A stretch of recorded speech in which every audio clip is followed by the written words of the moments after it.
Hello, and welcome to another episode of Crossing Bridges Talk Show. I'm your host, Larry Montgomery, Sr. This is my co host, Will. Will, introduce yourself. Good evening, everyone. I'm William Montgomery. It's a pleasure to be here. And my special guest host, Jeanette. Good evening, everyone. It's always a pleasure to be here. And our field agent, Kimmy. Introduce yourself. Good afternoon, everyone. I'm Kimmy Bambaro. It's a pleasure to be here again. Yes, Kimmy was just promoted to field agent. She couldn't get to work on time. But anyway. The next level is no Can I agent. have that position? Can I have that position? Anyway, we're here to talk about CRT, critical race theory. Now, before you start letting the smoke come out of your ears about critical race theory, I know you've heard of it. We're going to have some commentary from our guest here to kind of give you an overview. And with that, then if there's any need for me to say anything, I'll offer that up. Let's start with Will first.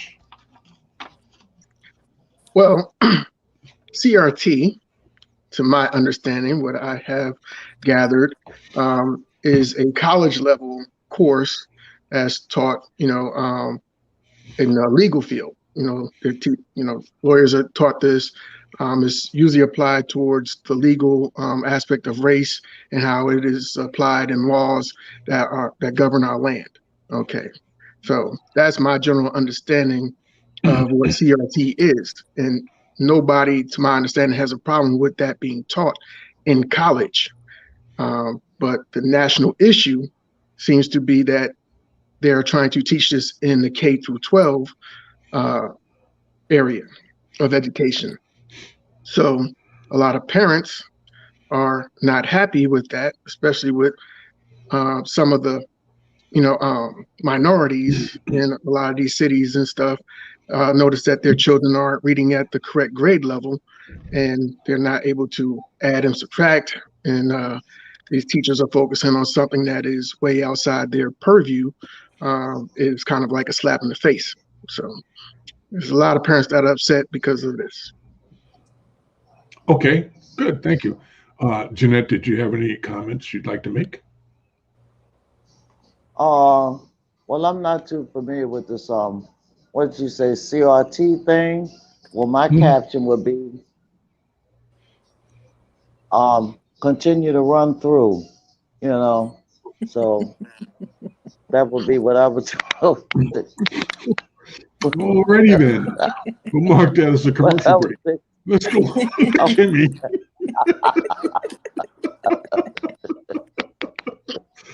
It's always great to be prepared. But go on, Kimmy.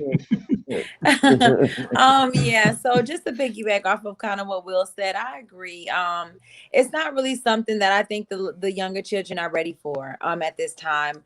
There are so many different angles that the children should be focused on, managing their math skills, reading skills, being able to complete science projects, learn a little bit about history. And although, racism has a lot to do with history, I think it's just a little bit too intense for the younger children right now, especially I think maybe at the extent that they want to teach it on. So I'm not sure. I think I'm kind of in the middle with it a little bit. I'm not 100% sure if I think that the smaller kids are ready for it. Maybe high school kids, but middle school and elementary, I don't think that it's something that they should implement right now. Okay, well, let me give you some some of the benefit of some of the things I found. What is critical race theory? Critical race theory, CRT, is an approach to studying U.S. policies and institutions that is most often taught in law schools. Its foundations date back to the 1970s when law professors, including Harvard Law School's Derek Bell, began exploring how race and racism have shaped American law and society. The theory rests on the premise that racial bias, intentional or not, is baked, B-A-K-E-D, into U.S. law and institutions. Excuse me. Black Americans, for example, are incarcerated at much higher rates than any other racial group, and the theory invites scrutiny of the criminal justice system's role in that. An often cited illustration is America's war on drugs. The 1986 Anti-Drug Abuse Act established harsher penalties for possession of crack cocaine than those for powdered cocaine. Black Americans are more likely to be convicted of the former and whites the latter. Within 4 years, average federal drug sentences for Black offenders was 49% higher than those handed out to white offenders, according to the American Civil Liberties Union. We know that today's racism is sustained more through law, policy, and practices than through individual bias and discrimination. So the theory that because of racism, our societies, starting from the legal end of it, is been crippled pretty much. And we are all actually living under a racist, not regime, but society, because the laws that are set that there is unequal treatment of Blacks and people of color than of white people. So we talk about, for example, the law itself, the written law, and the legal practices that we live with, because they're like hand in glove. The law says this, and this is what we do in order to affect it. Even down to police officers and how they police the streets. Okay, all of that is within that hand in glove thing. The law says, well, for example, driving without a license is a problem. We all know about that.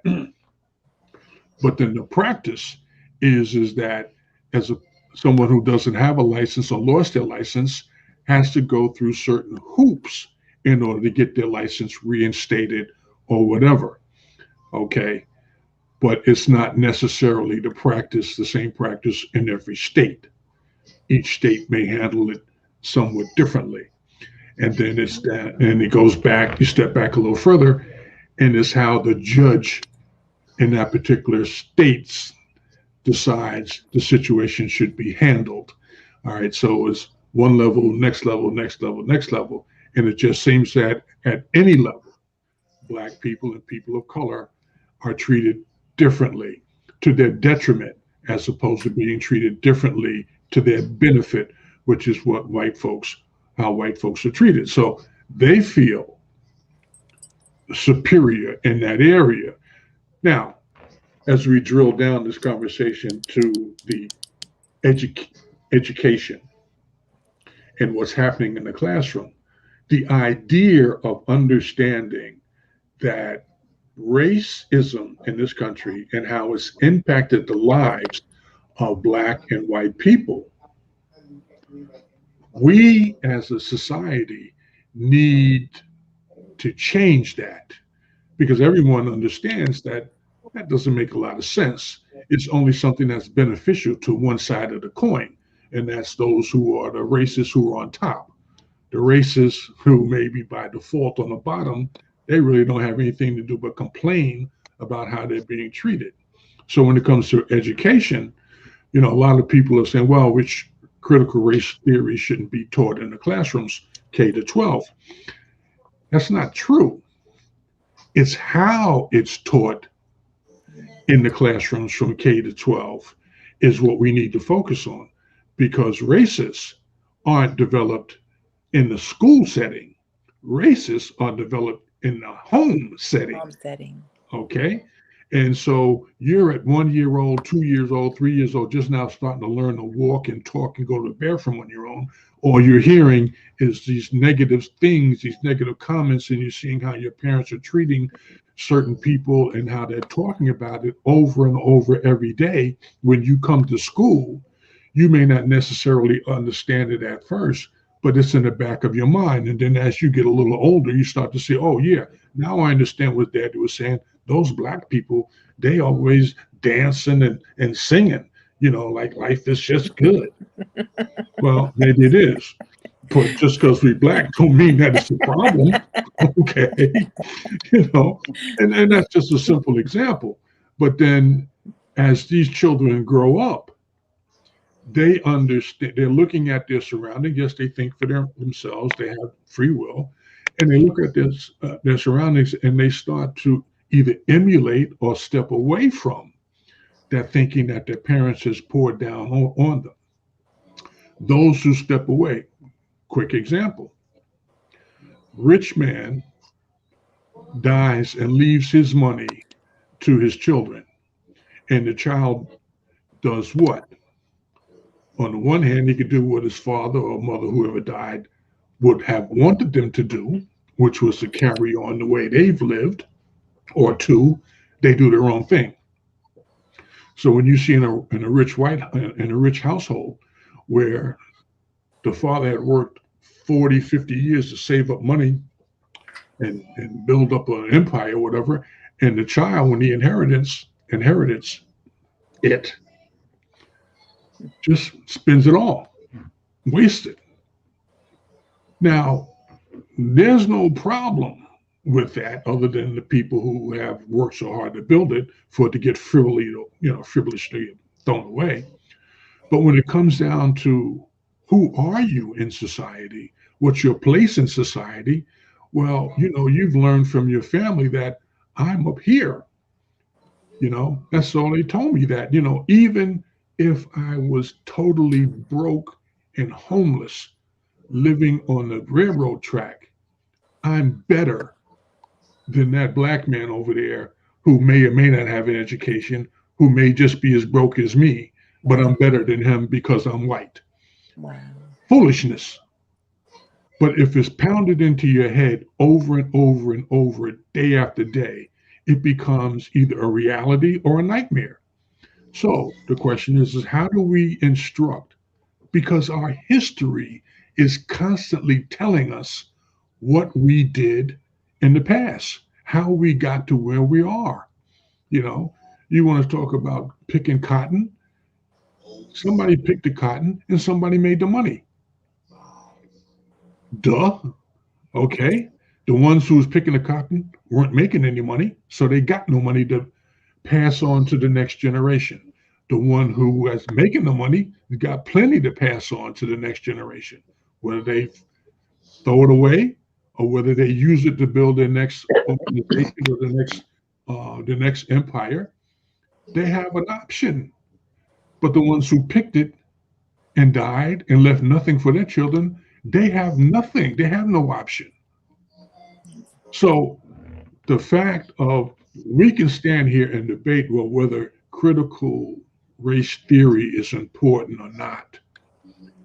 Focusing on those three words, critical race theory, is a waste of time.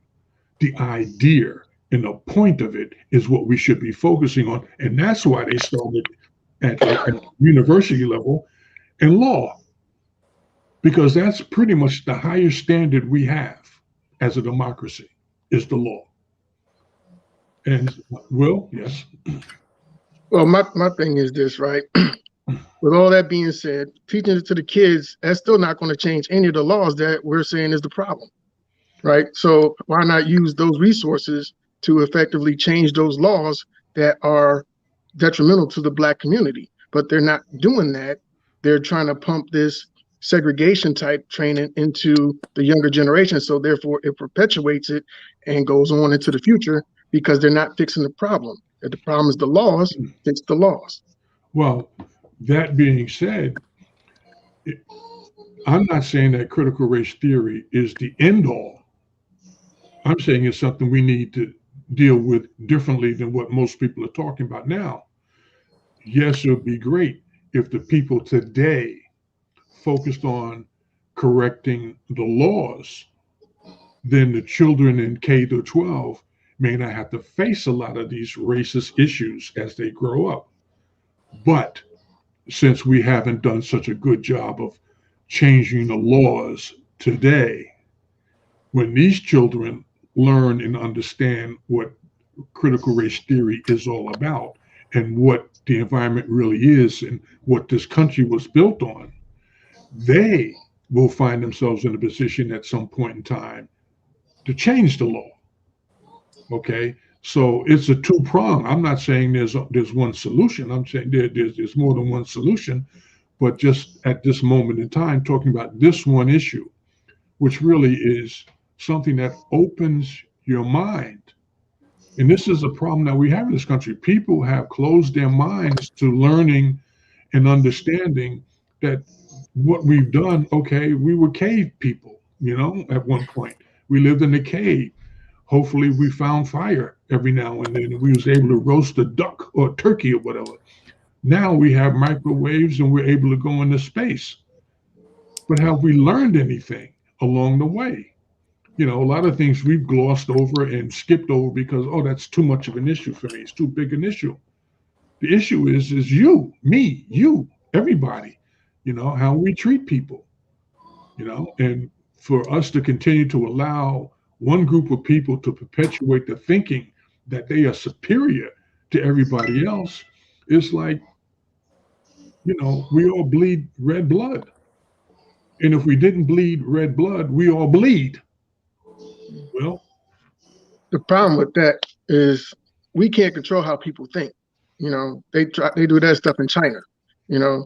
But a person teaches their kid at home, their, whatever, their religion, their sexuality, whatever they teach their kids at home is what they're going to teach their kids at home. Whether they do it out in the open, or they do it in between the closed, behind a dark curtain or whatever, they're going to think and feel and do whatever they want to do. We can't control that.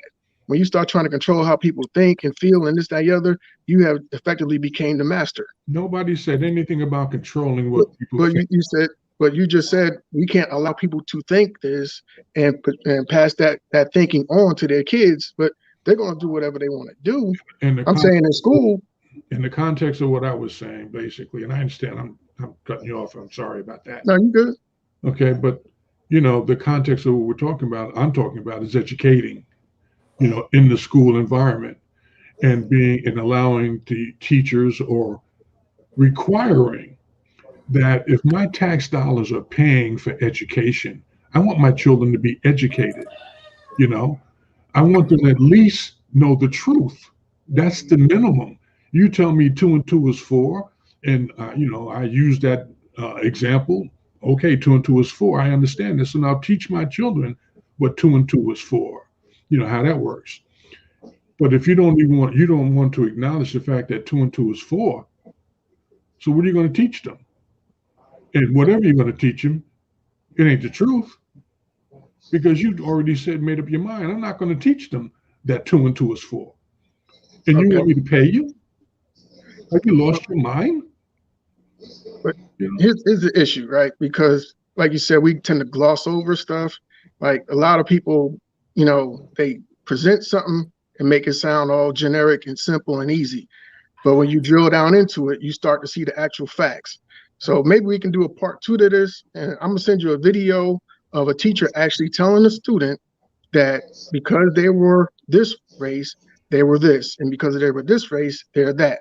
And this is what they're teaching in schools, pre-K, kindergarten through 12th grade. It has nothing to do with, slavery being taught in school. It's actually teaching kids that white kids are, privileged, and that if you're Black, you're a victim, and this, that, and the other, and that's it. So Timmy over here, he's white, he has a family. And Tom over here, you're Black, so you're not going to have a good life. Why would anybody want their kids taught that? Is what I'm getting at. It's not. I don't understand what makes you think that. First off, if someone is teaching that to some children, that would be wrong. That's the problem. Now, if you're saying that the point is that they're coming across in the lesson that one student because they're white is privileged and the other student because they're black or Latino is not privileged. If you're going to give them the understanding of what privilege means and how that works, that's one conversation. But if you have, I'm talking about the fact that our history, the way black people have been treated in this country is not only shameful, but the truth of it is shameful. And Yeah, I this mean is that. what we're, Nope. and this is where I'm coming from as far as what, if we're going to teach it, which we need to teach it, we need to understand that that kind of behavior was wrong. Okay, we can't do anything about it. It's done. It happened. You know, I take a page out the Jewish community's book. You know, it ain't gonna change until we make you understand that it needs to change. And I'm gonna keep it in your face until you change. That's their book. So why don't we have a book that says the same thing? Slavery was bad. You abusing me is bad. You thinking that you are better than me is bad. And I'm gonna keep it in your face until you start to understand that it's bad because I'm not gonna allow you to have any peace until you But change it. but that's not what it's doing. That's the I problem. understand that. Saying it, and effectively all this media coverage on CRT, all these dollars that's being spent to say, oh, it's okay and this thing and the other, they could be using that to effectively, hey, let's get these politicians to change the law. It doesn't take rocket science to say a law can be changed next week. You know, they can change it next month. It don't take decades and centuries to change a law. They could change it at any given time that they want to. Somebody could present it. They say, okay, they vote on it. It's done. Ain't nobody doing that. So effectively, it's going to just keep perpetuating itself into the future. And we having these discussions that's not going to change one iota of the situation. So if racism is the issue and the laws that are affecting us are the problem, change the laws and stop teaching white kids that they're privileged, because once you straighten out the laws and stuff, then there's not going to seem like there's a privilege. You see what I'm saying? Because things will be balanced like it should be. But as long as we're complaining about getting the teaching this and teaching that, it's not going to change nothing and to everybody else. I think, excuse me. I think we put so much emphasis on racism, and racism is the most illiterate, ignorant, disgustingest thing on this world, in this world. You understand what I'm saying? I think we put too much emphasis on it, you know, because learning starts from the home. If more black people started telling their kids how smart they are, how beautiful they are, the world is yours. You can be anything you want to be out there. You have to work at it, regardless of whatever anybody tells you. We just apply so much emphasis on racism, and it means really nothing. It means really nothing, you know, and nothing from nothing leaves nothing. So if we like leave racism alone, eventually they'll follow through. We're like on about the, oh, you think you're better than me. You think you're not. No, you ain't better than me. You ain't better than me. You look like a pink pig to me. You said you're white, you look pink to me. Oh I God. might be a little confused, you know? Shit, I'm confused. Now, what Y'all color too are you? You disrespectful, know? okay? Shit. Well, no, I can get some Crayola crowns. Now, this is the white one. Here go the pink one. Shit, which one you comply to? You know? I think we Uh, put too much emphasis on racism. You know, when it's really not important. If these people, if this black people start pulling together, getting together, if one has to work at night, family members, the kids they can get along, get together, and somebody start reading books to them and inspiring them on what the world is about and what we have to do to inspire ourselves, to uplift ourselves, and forget about racism. Because once you forget about something, eventually it's going to go away. We Our emphasis on picking cotton. I'm not picking no damn, because my fingers is bleeding and all that or whatever. The master would have been out there picking my damn cotton with me. Say, you want me in the big house tonight? Do my share, you know? I want to Shit. piggyback off of what my mom is kind of saying a little bit. I agree with some of what you're saying when it's a matter of us as African Americans and the Latino community just really coming together. And I think that's where we're gonna gain a lot of respect from when they start to see Black people really coming together, like how it was when slavery was first abolished, so to speak. And when the Black Panther, and I'm not advocating for Black Panthers or anything like that, but what I'm just basically saying is that when Black people were really standing up for each other and coming together, it made a difference. It really did make a difference. Now, did we accomplish everything that we really wanted to accomplish? I'm not sure, but I think that if we really band together when it comes to education and anything that pertains to just life and the betterment of our youth, and our people, that when we really come together and really strive to make sure that everyone in our community is successful.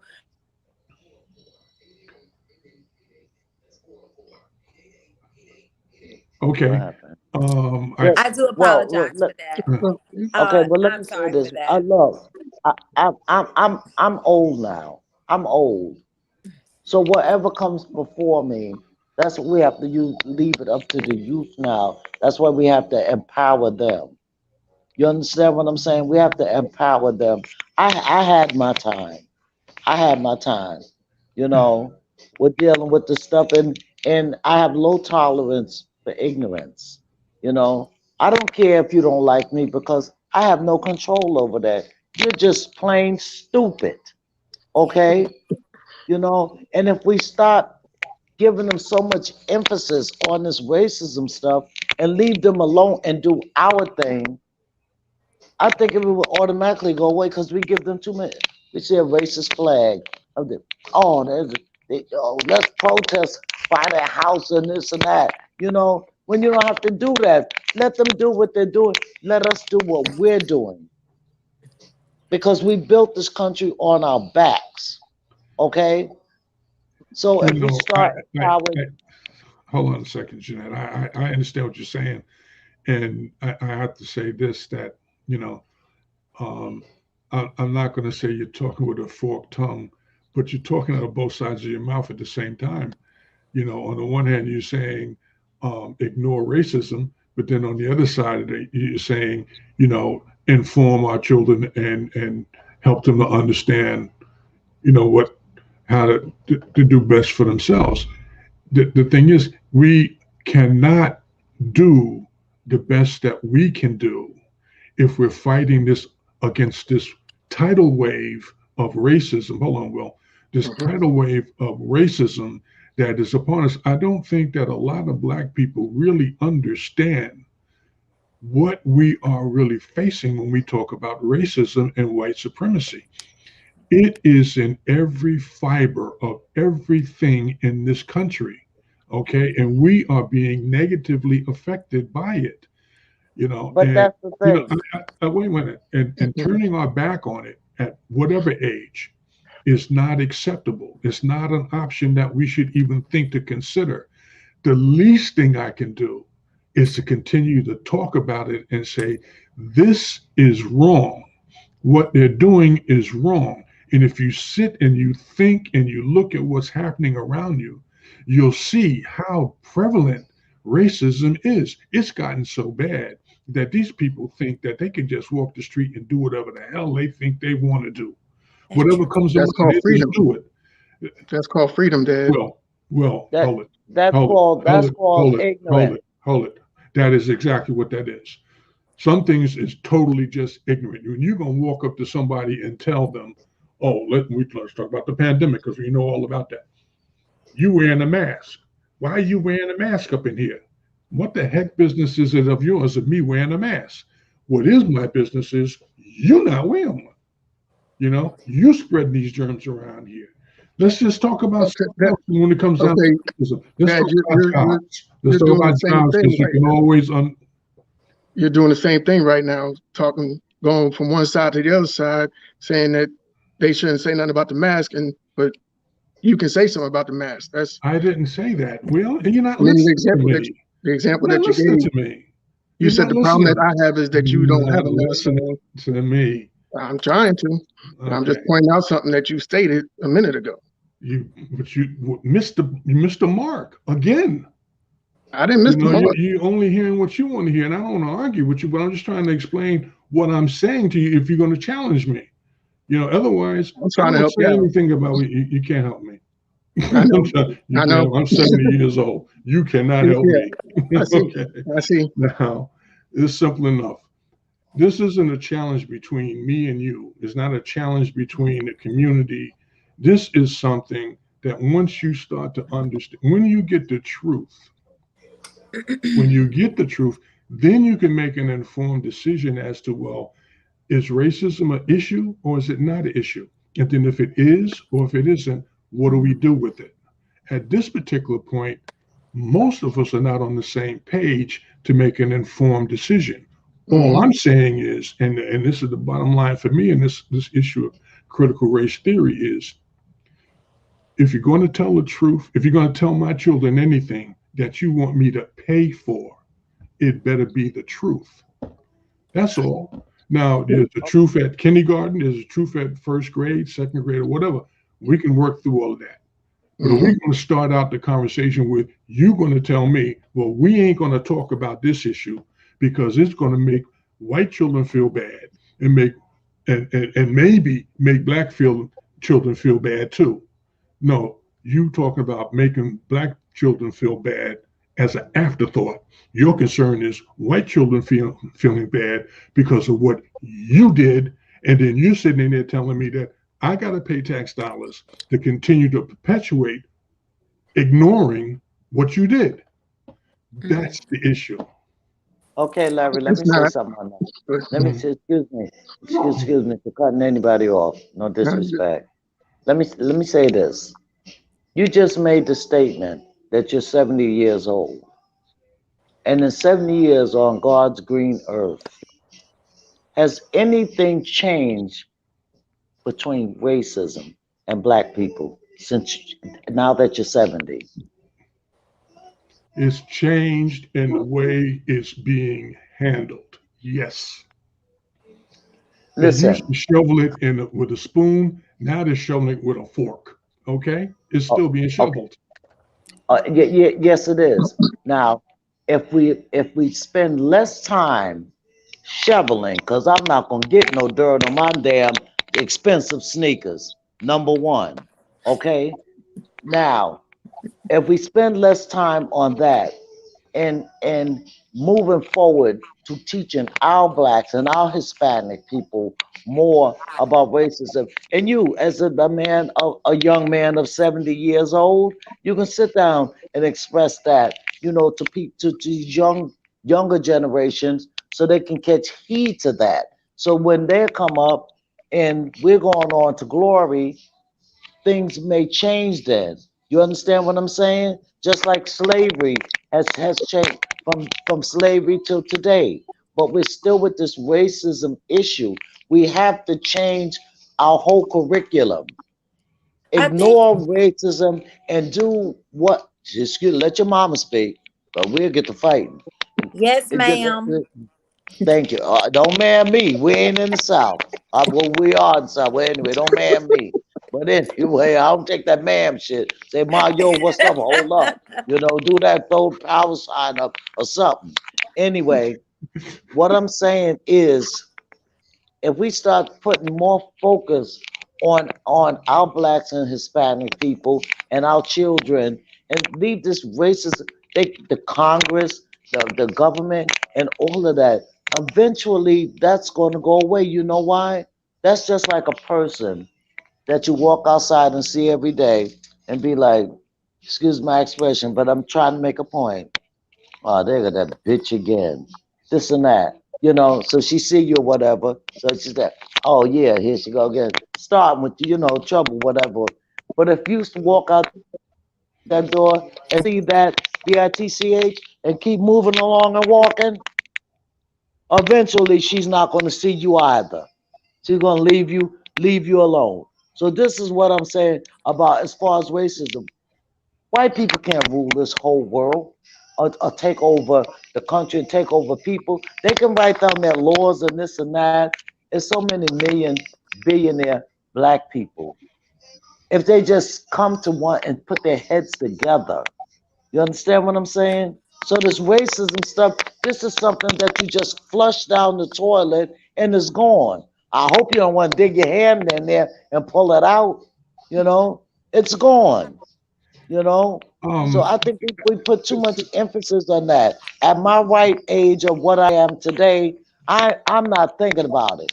I'm not Yeah, thinking about. I understand that's how you feel, and you know the way you feel is the way you feel. I understand that, but when you think about this, for the last 300 some odd years, we have been struggling under a racist mentality in this country.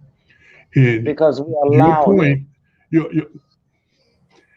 right, we've allowed it. We really had no way of changing it. Okay, we really didn't even think that we could change it until start talking about Harriet Tubman, people like that there, and See, Martin this is Luther what I'm King, saying. and If and I was and, born and back in the days of Harriet Tubman, me and Harriet Tubman would have been running the world probably ourselves with her little blade and my little pepper spray or whatever. We'd have been, we would have did this, you know? That's what I'm saying. You yeah, know? we'll have Yeah, something yeah, you for want to real. say. Yeah, For real. we'll have something else. Here's the thing. Like, first off, white supremacy can be debunked by the fact that we had a black president. We got all these black people in government, local governments, mayors, police chiefs, all these black people that have made it through this racist system. You know, whether they have made a great change or maybe they made a small change, they are surviving and thriving in this nation. And for us to be 13% and still be able to accomplish these things, you can debunk the whole white supremacy thought by just saying, hey, you know, we had a black president, you know, and we have a black female vice president right now. We have black people that still achieve and thrive in this racist society. So racism is not holding anybody back. It only holds back those people that let it hold them back. If they say, oh, well, I'm in this system and I can't do anything because I'm black, right there, that's that mental enslavement. And once you keep projecting that into your kids, say, oh, well, you know, son, you black, so you ain't gonna be able to do nothing. Okay, hey, son, you're black. You might have to work a little bit harder, but you can still do it. You know, you could read more books. You can The whole point of having one understand and accept the fact that you have to work harder because you're black is racism. I think that's where the issue is coming in at, is where he's saying just the mere fact that with so many different systems in place that are stacked against us, you know, that's an issue in itself. You know, you shouldn't have to, you know, have the conversation with your young black men and your son saying, you got to be careful when you go out. You have to make sure that, you know, you don't really move too quick or whatever, because there's a chance that you might not make it back home when you get pulled over, as opposed to a white person who, when they get pulled over, I've had a friend, and I love her to death, a white coworker who's told me that she's been intoxicated while driving. And the police officer literally said, let me follow you home to make sure you get home safely. It wasn't put your hands behind your back. It wasn't let you take a breathalyzer. It wasn't you need to be incarcerated and you need to get a DUI ticket. It was none of that. You know what I mean? So I do understand it to that extent where God bless his heart and soul that he made sure she didn't kill nobody getting home and he followed her home. Yes, but yes. Well, you can have that but with if they were black, it wouldn't happen like that. Well, but the point is, you know, and we talked about that. We said that. I said that earlier. The law in this country and the practices are unbalanced. That cop did that for a white woman. Would he have done the same thing for a black woman or man? No. Nope. But if he was doing his job, the law said you have to get a breathalyzer test, and you're probably going to get a DWI or DUI. Okay, more than likely, that's what the law says. But the practice this is what I'm saying. The practice is where the racism stands out. Right. You know? Right. And you can't change how people behave. You can't change how people think. The law is the law. You're saying that there's racist laws, right? It's a racist system. The system is based on policies that have been written down and are projected. If this person says, hey, I have this leniency that police don't have to do nothing when they could sit there and watch you drive by and do nothing. Like, oh, that's Bobby Joe over there just driving down the street. I'm not going to pull him over. Or this car, I don't recognize it. I'm going to pull that car over. They can do whatever they want to do as long as they don't call it in. And once it's on record, then they have to proceed. So, like I said, we don't know if that person was a relative, a distance, maybe they know their cousin, their brother, whatever. And they was like, okay, I'm not going to let this happen to that young lady. And they helped them out. They have that call. We can't say, well, we could say I wouldn't have done it. If you're wrong, you're wrong. Hey, but people calling favors all the time. Hey, I'm getting ready to go to jail. And you call somebody at the station and they call sergeant and they get let go. But the thing is, most African American people probably would not have done that. But the thing is, it's something that just happens. Another example, the Ahmaud Arbery case. Why are the panels, the people on the jury majority? And I'm not racist. Obviously, we're not racist here, but why are majority of the people there who's on the jury white? It's just like the odds are like stacked against him. Do you understand what I'm saying? It just doesn't make any sense. There should have been some type of balance there. Well, you hope for that in the jury selection, and I understand your frustration, and we all face that. But I'm going to get back to Will's point about the officer having options in his authority. And this is where the problem lies if you really sit back and think about this. Black people represent 13% of the country. Right. That means out of every 100 people, 13 of them are Black. If you have 100 officers and 100 people out there, 13 of them are going to be treated differently than the other 87. Therein lies what racism is about. Yep. You have the authority to do this or that. Are you doing it consistently across the board for everyone? No, you're not. Nope. So we pay you to follow the law. That's what we pay you for. Oh, that's my cousin, that's my second niece or whatever. And they broke the law. What are we paying you to do? Right. Protect your cousin or second niece or whatever like that, or follow the law? And so it starts there, and then it creeps its way down into when you go to the grocery store. And I go to Kroger's or whatever in Hempstead, and they buy second grade fruit. But the one in Garden City is getting the first off the truck, the prime. Yep. And it's okay because those Black folks don't know, and they're still going to pay. They're going to pay a little more because we have to drive further to get to their neighborhood than we have to pay to get to Garden City. True. You have to understand the whole picture. And this is the whole point about critical race theory. Tell the truth so the younger generation can understand, well, that doesn't make a lot of sense. And that's not right. And if that shoe was on my foot, I wouldn't want it to be that way. So I'm not going to do that to somebody else. I don't care. In my household, if I came home and said, look, we all eat peanut butter and jelly because that's what it's about. And then as soon as you get grown and you get out and you got your own money in your pocket, what do? You buy what you want to buy. You do what you want to buy. Okay. But in the back of your head, oh, well, we always eat peanut butter and jelly. That make any sense? No. When these young people grow up, they need to have an understanding of, well, I could have peanut butter and jelly, or I could have bacon and eggs. I can have what I want. I don't have to do the same thing that my parents used to do. That's when change comes. Ignoring it does not make it go away. ignoring it. And this is like you on a trip somewhere. All right, we all four of us is on a trip somewhere. I leave out today, you leave yesterday, and so on. Everybody leaves on a different day, but we going to the same place.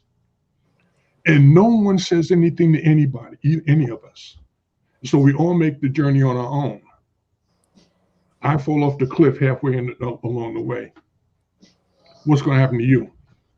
What's going to happen to the person behind you?